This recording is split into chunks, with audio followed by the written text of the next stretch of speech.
Halo guys, jumpa lagi bersama gue di Era Tekno. Ya, kali ini gue akan ngasih ke kalian rekomendasi handphone gaming di bawah 3 juta rupiah ya.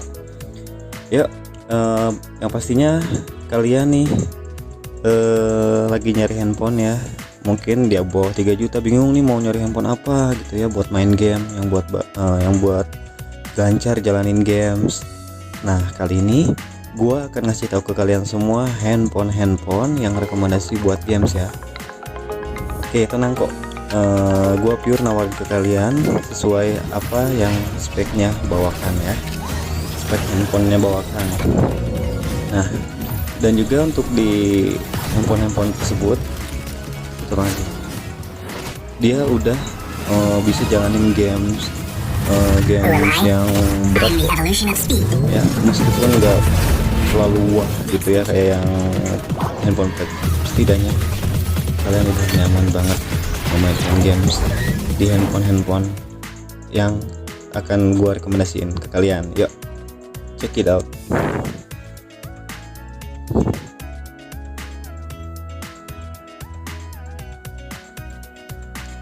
Yap, di segmen pertama nih, di sini di harga 1.600.000 sampai 1.800.000 ya, ada di Realme C3 ya dengan prosesor Helio G70 MediaTek ya.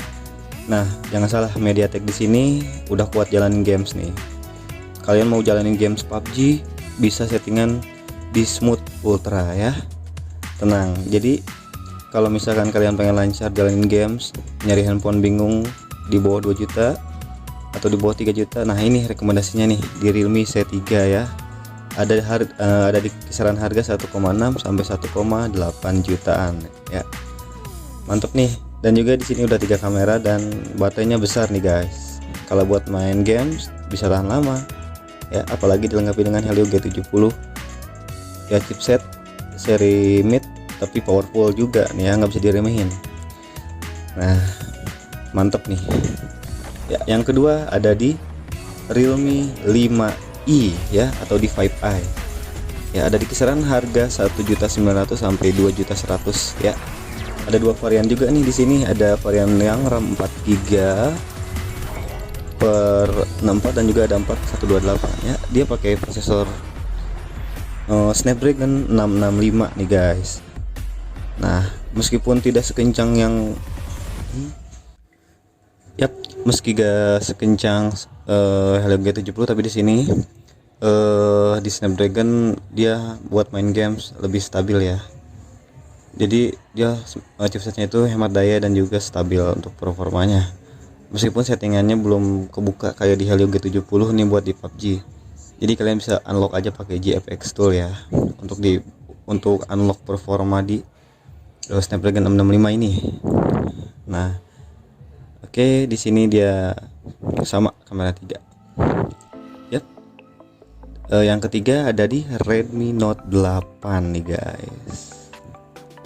Untuk di Redmi Note 8 ini sama chipsetnya, pakai Snapdragon 665 sama kayak di Realme 5i. Cuman bedanya kalau misalnya kalian pengen desain yang premium dan juga desain yang lebih ke lifestyle ya, di sini dia udah pakai Gorilla Glass 5 nih depan belakang ya. Jadi pil genggaman buat kalian gaming itu lebih enak ya. Oke, nah di sini untuk posisi handphonenya.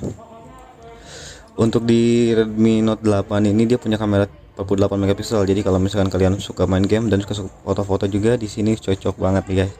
Ya, di Xiaomi Redmi Note 8 ini baterainya dia 4000 mAh dan juga udah support pengecasan 18 watt ya. Untuk pengecasannya USB Type C.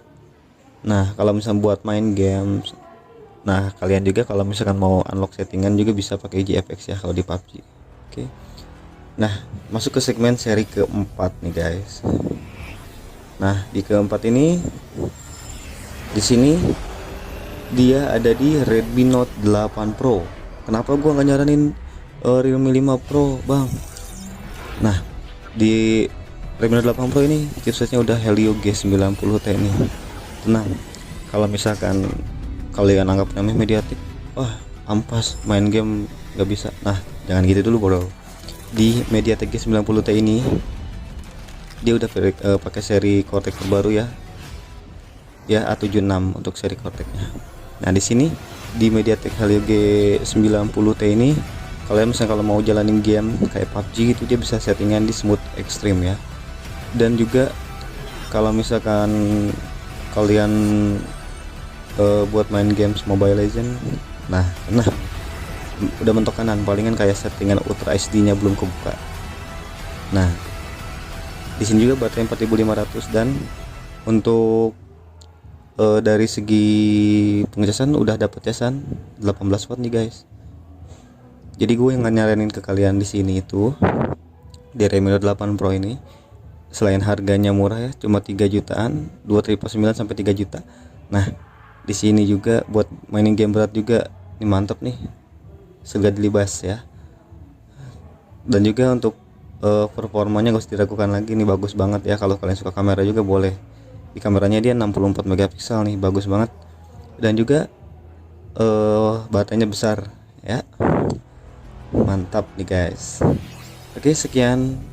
Nah, kalau misalkan kalian masih bingung pengen rekomendasi handphone apa, yep. Nah, boleh kalian sekali-kali mainlah ke toko handphone Erafone, bisa lihat-lihat handphonenya kan. Nah, itu guys. Itu jadi yang gue rekomendasi buat kalian ya, berdasarkan performanya.